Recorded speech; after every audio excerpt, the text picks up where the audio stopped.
আরে দাঁড়াও দাঁড়াও, আমার টাকা না দিয়ে ট্রলি নিয়ে কোথায় যাচ্ছ? হাজবেন্ডকে বাড়ি থেকে তাড়িয়ে দিল নাকি? তুমি এখানে এসে একদমই ঠিক করোনি। এই শোনো, আমি ঠিক করেছি না ভুল করেছি তোমাকে দেখতে হবে না।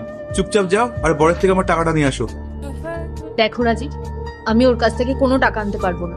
আনতে পারবে না? তাহলে চলো আমাকে বিয়ে করবে। আমি খুব ভালো করেই জানি কিভাবে টাকা আদায় করতে হয়। চলো আমার সাথে, চলো চলো। ছাড়ো ওর হাত।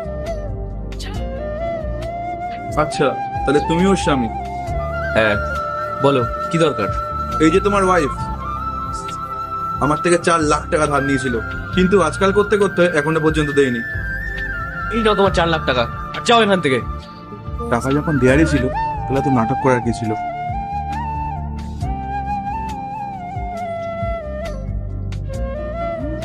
আমি তো ভাবলাম তুমি আসবে না, আমাকে তুমি ছেড়েই দেবে। আমি এটা দেখতে চেয়েছিলাম যে তুমি ওর সাথে চলে যাও নাকি আমার সাথে থাকো। আমি তো তোমাকে ভালোবাসি রাহুল, তাহলে ওর সাথে আমি কি করে যেতে পারতাম বলো? ও শুধু আমার ভালো বন্ধু, তাছাড়া ওকে নিয়ে আমি কিছুই ভাবতাম না।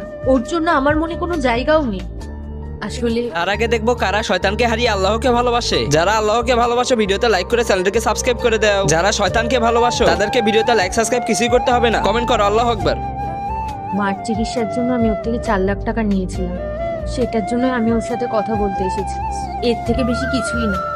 আচ্ছা শোনো, ইন ফিউচার যদি তোমার এরকম কোনো সমস্যা হয় তাহলে সবার আগে আমাকে জানাবে।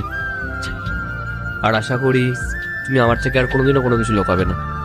আমি তোমাকে প্রমিস করছি রাহুল, আর কোনোদিন আমি তোমার থেকে কিছু লুকাবো না। চলো তাহলে যাওয়া যাক। হুম।